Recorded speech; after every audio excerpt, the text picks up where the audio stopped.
Welcome everybody to the Anime-Versal Reviews Podcast, where we review anime, just like the title says.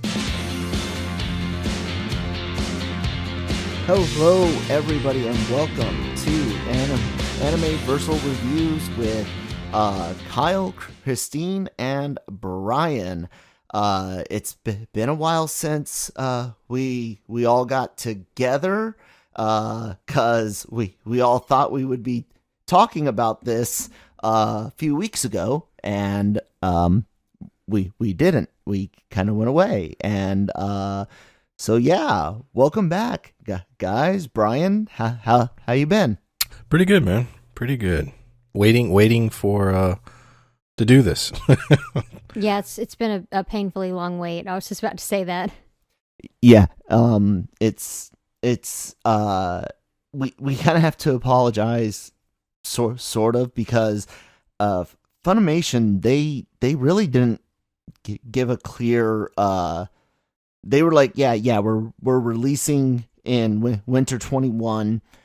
Everyone expected them to release simultaneously because there was no like Toonami deal in the works or anything like that. Like, everyone expected there to maybe be at most a 2-week delay, which on the 14th of January, when Funimation's dub never showed up, everyone was like, okay, hey, two-week delay. Well, we can cope with that. And then that day came and went. But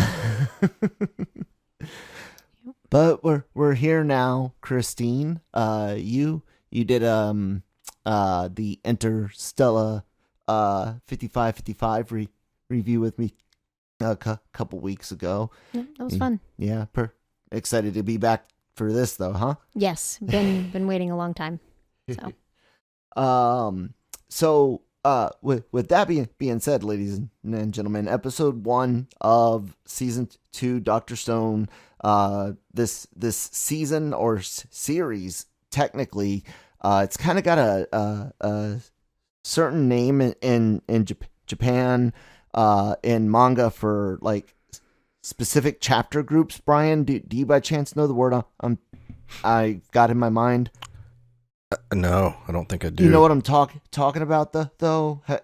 Maybe you haven't come across it, but there's like in manga or anime, maybe both. I was reading when there's like a set chapter, it's different than a regular season. It's got like its own name, right? Oh, yeah. And this is one of them, which is why it's called Dr. Stone, the Stone Wars, instead of just Dr. Stone season 2. Cool.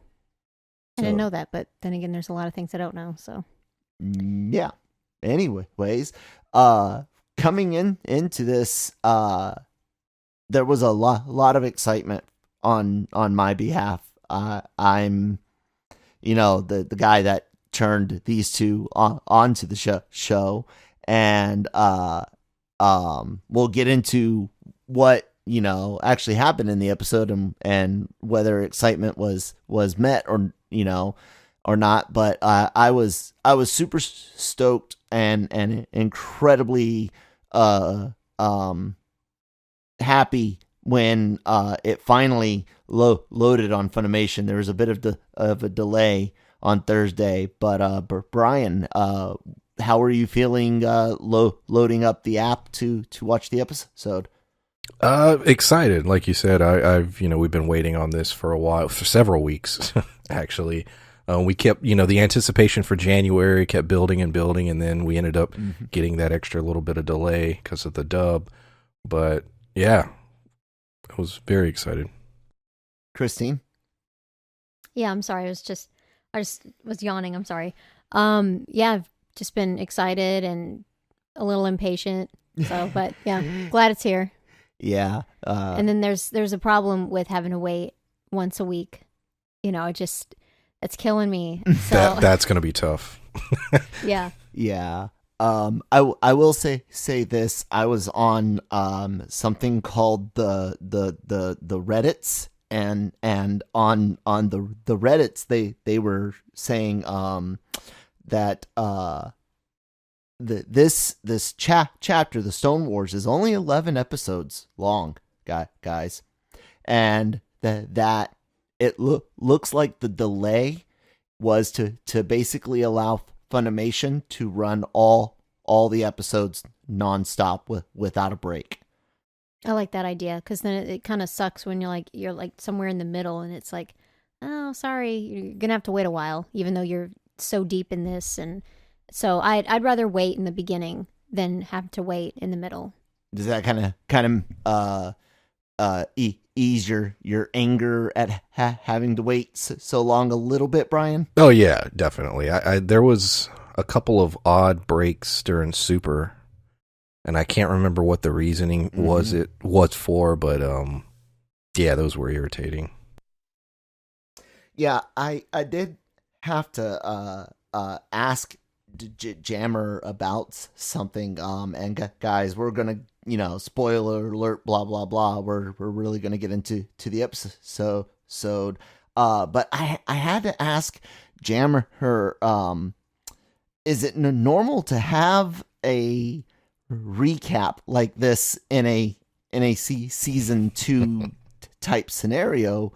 Because Brian, I don't know about you, but most anime I watch are either like one shot series. It might be 20 episodes, it might be 40 episodes, but that's it. It's done, and it was released, episode after episode after episode, or it's a saga-esque like Dragon Ball, but there's no season, and you never really got a recap of everything in between that I can remember. Is this something that you've run across in anime before, this type of recap episode? Not on that level. As a matter of fact, I got a little concerned that it was going to be like the opening was going to be the entirety of the episode. Eventually, things, some stuff happened, but yeah, there was about 2 or 3 minutes in, I was like, oh man, is this what it's going to be? And yeah, that did concern me. But no, as far as it was a well done recap. Oh yeah, but Gen's awesome storyteller. And I liked seeing where he was when he was frozen. But no, I was caught off guard by it. Yeah, definitely. Christine, most of the anime you've seen is stuff that I've seen. Yeah. Because I was the one to introduce it, but you've seen other things that you've found on your own and stuff. But this was kind of off-putting, wasn't it? Kind of disappointing, almost, huh? Yeah. Yeah, it's kind of like I don't really know how I feel about it just yet. I mean, we've already watched it twice today, and it's kind of like, I don't know. Oh. I'm trying to think about American TV, and I know we often get last season on such and such, and you do usually get a quick recap, but that's usually like all done up front. But anime's different. It's more niche. It's you're expected to have a certain understanding. Yeah, pay attention. I did like how, like, in the story, like with the recap, it kind of led into the thing, instead of it just being like Chobit style, where you get a little information at the beginning of every episode, and then it turns into everything. I like how it was like him telling a story to the kids, and so it was cute. At least, like, I like that part. Yeah, so. And I do love the meta joke of the recap that Senku gives. Brian, did you catch that? Which part? No, I don't know. Right there when Gen is telling his story, and he gets to Senku and asks Senku, how well did I tell my story? and Senku makes a real meta joke about, oh, I couldn't tell the story better myself, blah blah blah. Now get back to work. Yeah, get back to work. Yeah. I enjoyed that, and that kind of made me wonder, because there's something else that comes up at the end of the episode. Did this do so well in the West that they made this episode for Westerners because of that sitcom thing of last season on, or drama series last season on? Yeah. I don't know. What do you think, Brian? Do you think maybe they aimed it at us on purpose? You may be onto something there, because it felt set up in a way in which, literally, if you've not seen the first season, you could watch this little recap and be somewhat comfortable getting into the show. Obviously, you won't know all the details, but it covers the main plot points. Mm-hmm. That was like you said, that was on purpose, and maybe it is because of the success outside of Japan, and them wanting to people. They're building up this whole Stone Wars thing. Maybe they're even looking at it like, well, what if we bring in an audience that's just going to watch the Stone Wars? We've been hyping it so much, and they don't feel like going back and watching 24 episodes. So I think you might be right. Yeah, but no, I think you might be onto the exact reason they did it. Yeah, either that, or it's related to that whole chapter setup thing I read about, but can't remember the name. If you guys are in the comments and know what the fuck I read and am talking about, please write it in the comments, because I'm going to forget to Google it later on. Again, he does a great job of recapping season 1, like Brian says. The general gist of Tsukasa and Senku, what the old world was like. Brian, you mentioned we get to see some extra things, like how Gin, where Gin was when he was frozen, which was nice. Mm-hmm. But after the recap is done, we actually get into, progressing the story forward, which the whole thing is, they're expecting Tsukasa's army to attack in the spring. They spent the last part of last season building the cell phones, and now it's time to, plan your attacks and stuff like that. And that's exactly what they do. And one of the first things you ever do in the planning stage for maneuvers, military terms, for any type of operations, a patrol, a battle, anything, you go over a list of your supplies, right? Your what you're going to need. And then the Army, we always talk about lace reports, which is like liquid, ammunition, casualties, and equipment, and then there's like food and other things. But this is brilliant in my mind. The season's called Stone Wars, guys, and they make an MRE in the form of cup noodle, right? yeah, exactly. And it's one of those, we talked on our recap of season 1 how the exciting thing about the show is always wondering, okay, what's the next thing that he's going to create? And this was one of those where it's you wouldn't think about it, but it completely makes sense. Mm-hmm. And the way in which he does it's great too. And I love the comedy and the whole thing about cup of noodles and all that. But yeah, like you said, you need to feed your army. Yeah.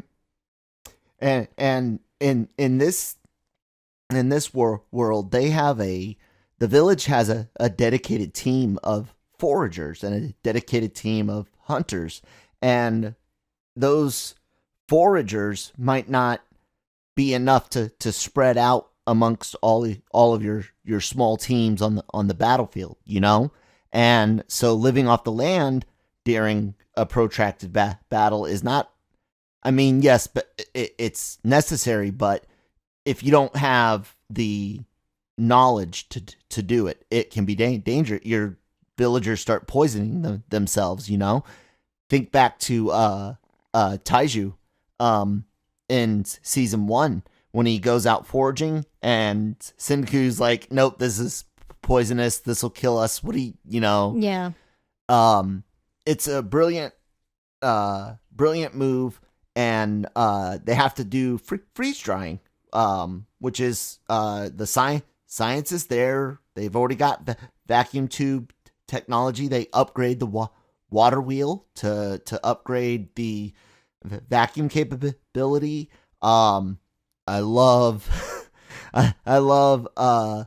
Senku talking to Kasuke about what he needs next, and freaking Kasuke's clothes rip off and he's going Super Saiyan yellow energy and stuff again. A lot of throwbacks to season 1, but besides the recap, there was a lot of character reintroductions, Christine. I didn't mind it. It was kind of like maybe if the recap hadn't been there, these character reintroductions would have felt better. But in general, I don't mind them. How'd you? Yeah. Plus, I mean, with some of these, they do them often because they're just part of their personality. So it'd be kind of maybe just a little disappointing not to have that, where it's like, all right, is he gonna get fired up? And then the clothes just burst off of him. Yep, he did. Thank goodness. So yeah, I mean, I would expect that. Okay. Brian, you're cool with the reintroductions this way? Yeah, and they pretty much got everybody, even if they only had one line of dialogue, even Magma, they sort of touched on every single sort of main character. Like I said, this episode very much, it felt designed for someone who hadn't necessarily seen the first season.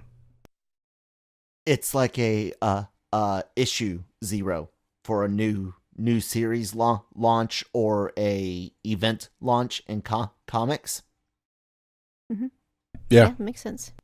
No, I mean, not necessarily a bad thing, but not necessarily what I was expecting. It's of course successful to make the food that's real easy. It's wintertime. It's easy to make. They decide to make the cup noodle like we said and they use their foxtail millet recipe from season 1, which is part of how Senku got the village to be on his side to begin with. It's all successful, all great, and they enjoy the magic of reheating it, which is cool, and I always used to take either cup noodle or even ramen packets to the field with me, because I always carried that little stove and I could actually boil water and have soup while everyone else was sucking life, eating garbage MREs. Yeah, I know. It's like you get it and you look at the package and you're like, what? It says that it's this food, but I open it and it looks like dog food. What is this? Oh, so, man. Well, Christine, I don't know about your dad, but I know Brian and I have talked about this often. I know Brian knows right now probably where his dad's little round tin pot with the wire handle and the spoon and knife fork attachment thing is, right, Brian? Oh yeah. Yeah. Yeah, I don't know what my dad kept. Mm-hmm. I never asked. I don't know if he wanted to hold on to that. I mean, because he's got so much stuff. But yeah, I of course remember seeing all that. It's a old school army thing. My dad kind of taught me, and I carried on. But I didn't see many of my peers doing it. They were all willing to, go all day. All to town on the MRE. Now the MREs of today are better than the MREs of the 80s, and definitely better than the the sea rations. Yeah. You guys remember dehydrated peaches? No, I don't remember that. Brian, tell me you remember those. And it's funny because, definitely. Yes. And I used to always think that I don't know why in my brain, every time I'd see the peanut butter and the crackers, something told me as a kid, you should eat that. And then you would, and you'd be like, oh, shit. Oh, why did I put that in my mouth? It's so dry. It's like, how can you make peanut butter that dry? Yeah. Oh, of course, it was always great because, like, when I'm sure y'all were the same way when your parents brought an MRE home. It's like, and they're like, here, you can have it. Like, please say there's M&Ms inside. It'll make it all worth it. It was like a treasure because they, had all the packets and the figuring out the menu when you first come in is key because not only is it about trying to get the best meal, your favorite meal, or at least the meal with the most things you'll eat, but also who do you want to try to trade with and all that. So figuring out the menu is very, very important. This is what happens when three army brats do a podcast together. Yeah. About something dealing with military. Mm-hmm. Plus my own service. But anyways, this isn't the only thing for the episode, guys. We get to see a little bit of village life as they listen to the record on the glass record of Lillian singing. It's like the town's, the village's favorite thing. I think Gen calls it the village background music. Yeah. Good RPG reference right there. I like that. And he thinks on sound quality, and when he said sound quality, watching the episode, I immediately thought, oh, they're gonna try to use this to make people think that she's still alive or something, like that's what I remember, didn't I? I said, like, and I was like hoping that it wasn't gonna happen. Like, they're gonna do something like that. And Gen runs to Senku and has sure enough an idea of basically using the poor audio quality of their cell phone to impersonate Lillian, and then use the record as the proof, that it's real. And their basic plan is to say the world didn't end. America's coming, guys. Hold tight. Personally, I like this dark route, this devil's deal that is playing out, being made. I like the story potential. However, I don't think it's a very well earned moment because of the time we spent with the recap. This needed a little bit more time with Chrome, Senku, and Gen together, and it should have also included some sort of setback to make Senku question his original plan to use technology and the cell phones and all that to distract and lure people away to secure the cave. The whole thing is they're trying not to spill blood, but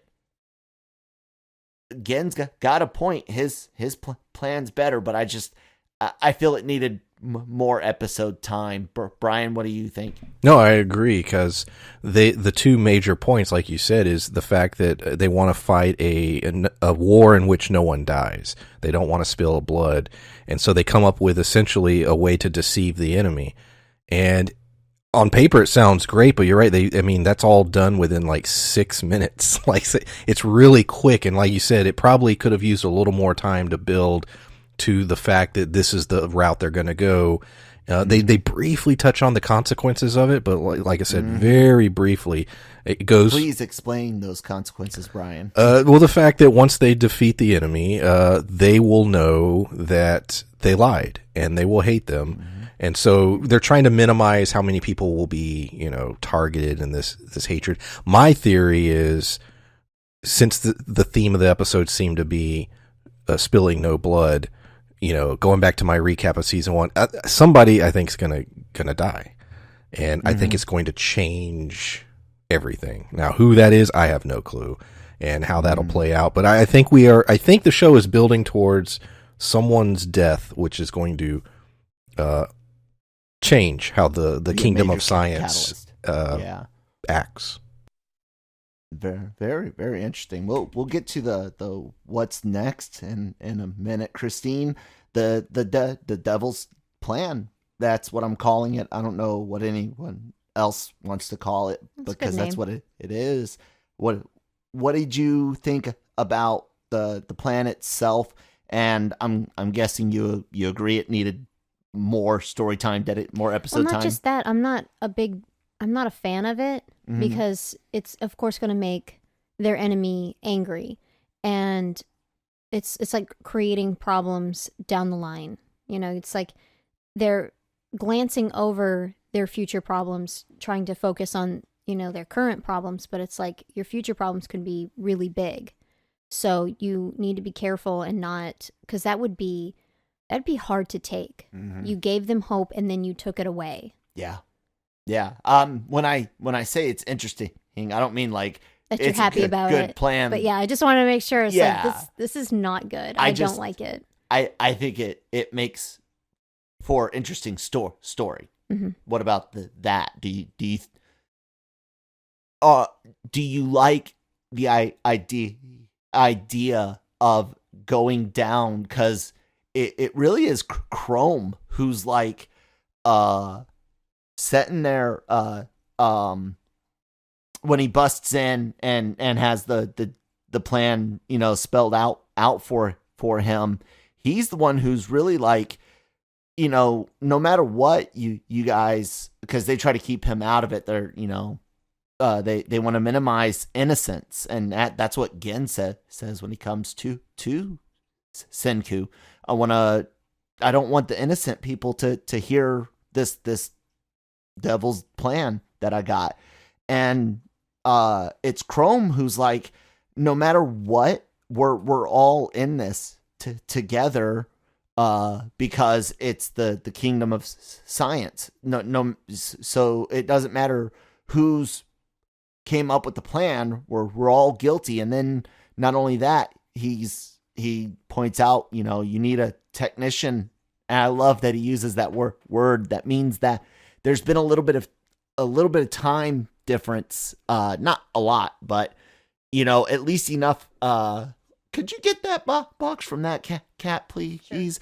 Sure. There's been enough time with the cell phones, Brian, as Christine goes to get this box from the cat, for Senku to teach the word technician, because that's what like a cell phone tower or a cell phone I love that. But he points out that he's gonna be a part of it no matter what. So they all agree if they're gonna if one of them's gonna take the bullet train to heck, they all are. And they layer on an additional whole plan with distractions to make sure the team that's going to go get the cell phone to Taiju and Yuzuriha, and mentioning that, Brian, how funny was it that Ginro? Yeah, Ginru, I think the blonde guard. I always get Kinru and Ginru confused. I think it's Ginru. That he imagines Taiju to be such a rugged and I just love it. Then Senku's like, that's not what they look like. I mean, it was one of those little comedy beats that, like I said, typically I'm not a huge fan of anime comedy, but this show does it so well, and that was an example of it being done well. Yes, and a throwback to Ginru's habit of false self-image as well as images of others when he was high on caffeine and sugar during his match. Yeah. In the grand bout. And he thought he looked all big and strong, and he was looking all beat up and bloodied. So yeah, they come up with one last quick invention, not a hard one. They use electrolysis to separate oxygen and hydrogen to make some what Senku calls sonic bombs. They're bombs. You can still do a lot of damage with hydrogen gas, but they feel like deer bladders and stomachs, and use them to distract Homura, the spy that's been watching the village since midway through season 1. So that way Gin, Chrome, and Magma, which I cannot wait to spend time with those three together in an episode. I want a whole episode with nothing but Gin, Chrome, and Magma. Christine, yay, nay? Maybe most of an episode, because I still want, little pieces of what's going on. But yeah, they should get a good amount of time. I want a whole episode, Brian. What do you want? Yeah, I mean, it could be fun. Definitely. Okay. It could be fun. You said there's only 11 episodes in this arc? Yeah. Okay. Yep. So actually, I do think an entire episode with them getting, because their mission is the cell phone delivery, and then of course the Gin is the guide, and you've got Chrome as your technician, Magma the muscle, and that can't be a simple thing. So Christine's likely right. It's going to be a majority of an episode, not an entire one, but it's got a lot of potential for some gold in comedy and drama. So yeah. The bombs go off. Homura is distracted. Off goes our team, and into our new intro song and intro credits, Brian, which, if you recall, in season 1, both the first and second openings show us things that we later saw in the season. And guess what's in these fucking credits? Got a tank. Can't wait. Yeah. What'd you think about the new intro, Brian, and the fact that you're likely to see the steam engine invented and a tank? I mean, the song was fine and everything. I'm not a fan, and this isn't the only show that's done this, giving away stuff from the season in the credits. I'm not a fan of that. I've seen it done many times before. But yeah, no, I'm not a huge fan of giving away plot points in the credits. Not necessarily that, but just the fact that it's exciting. Did give it away. Yeah, definitely. Yeah, it's exciting. Yeah. Good word choice. Yeah, especially like with this show, I always loved being surprised by the next episode, like not, seeing, just being able to see it, and be surprised. So, I mean, it was kind of great to get little bits, but I'd rather it just be a surprise. But yeah, I'm excited about the tank. In the first season's openings, the inventions, you wonder, what am I seeing? When am I seeing it? What era am I seeing this from? Is this something Senku builds finds? Is this from the past? Is this from the future? Is this from another like we didn't know that everything you see in the credits is a invention until there's Senku inventing it, or in the case of the water wheel, Kasuke and Chrome. But I will say we looked at the rest of the intro credit, new credit animation, and a couple other things that are interesting.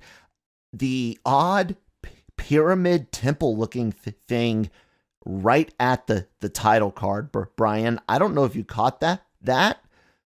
Did you? Vaguely, yes, I did. Yeah.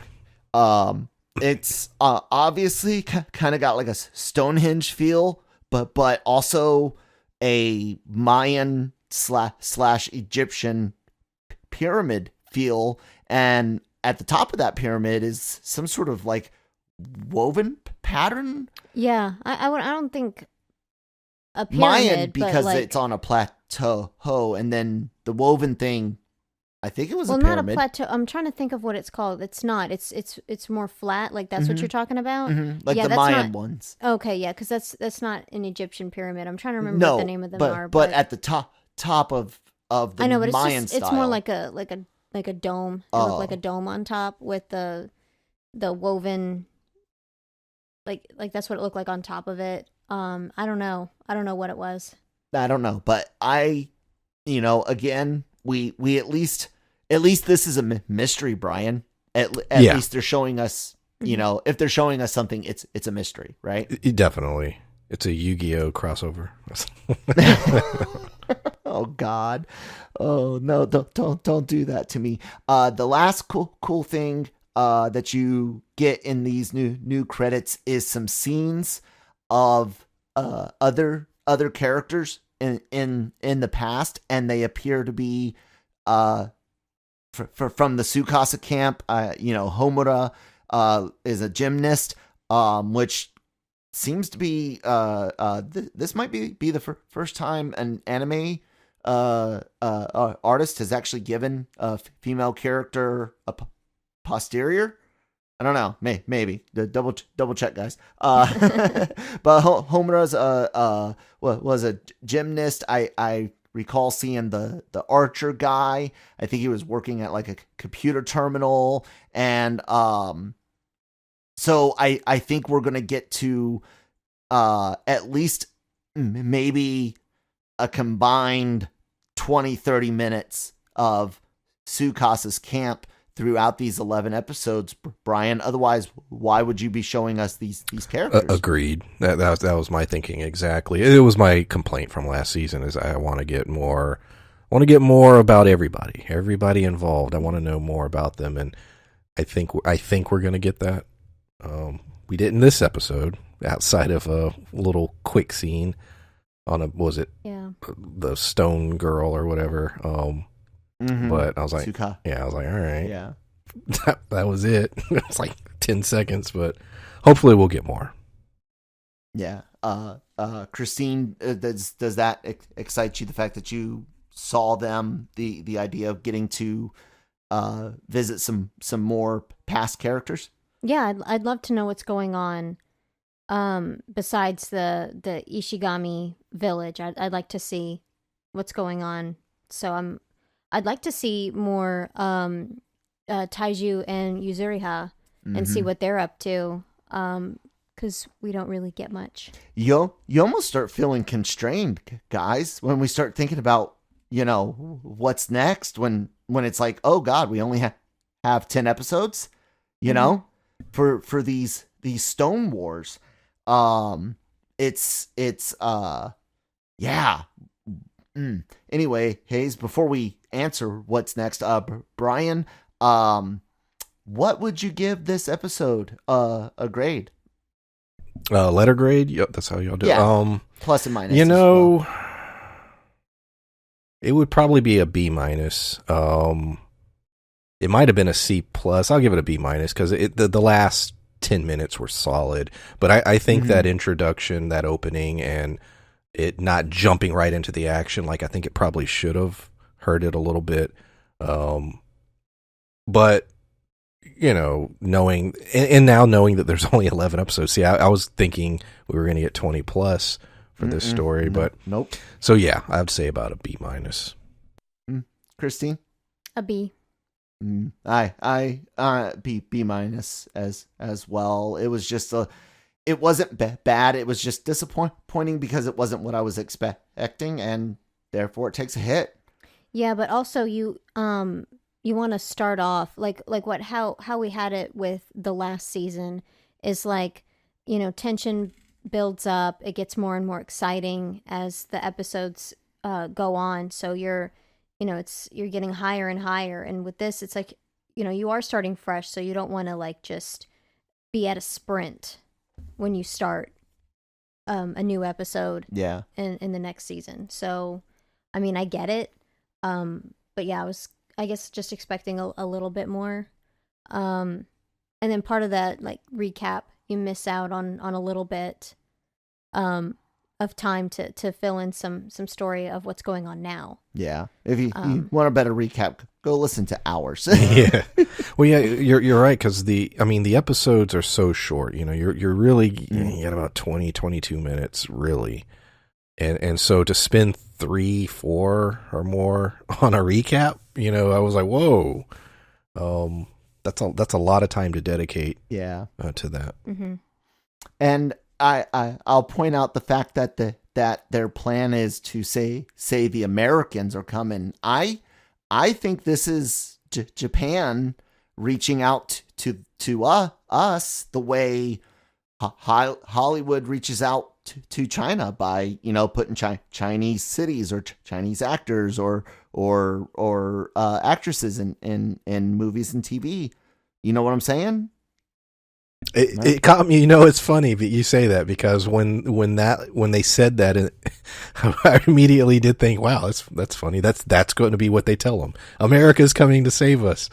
And so America's coming to save Japan. Yeah, I thought. Part of that is they're on the other side of the world, so it makes and it would of all the countries, like if they called up and said, "Oh, the Brits are coming," you might believe it, but saying like everyone would expect in the world for America to have had some doomsday vault somewhere where someone survived. And over the last 2 years, they've gotten stuff up and running and are coming for us. So the plan makes sense, but what comes next, guys, I have no idea based off this episode, and that's a good thing. Yeah.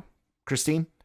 I agree. I like that I'm not seeing it as predictable. I like the fact that I can't see what's coming next. Yep. So Brian? Yeah, I agreed, especially with the very next episode. I don't know. I like I said earlier, I think at some point, it's probably going to be several episodes in, I do think there will be a significant death.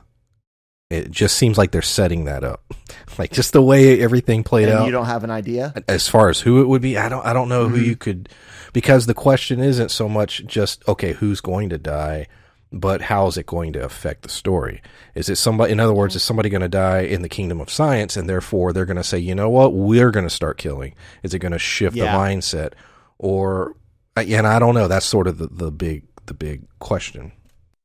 That's what Christine, I think, was wondering about too. At one point, was like, you know, how what could push Senku to do something that he's sworn not to do. His whole goal is to resurrect all 7 billion people, other than those that have already been killed by Tsukasa, which we know is quite a bit.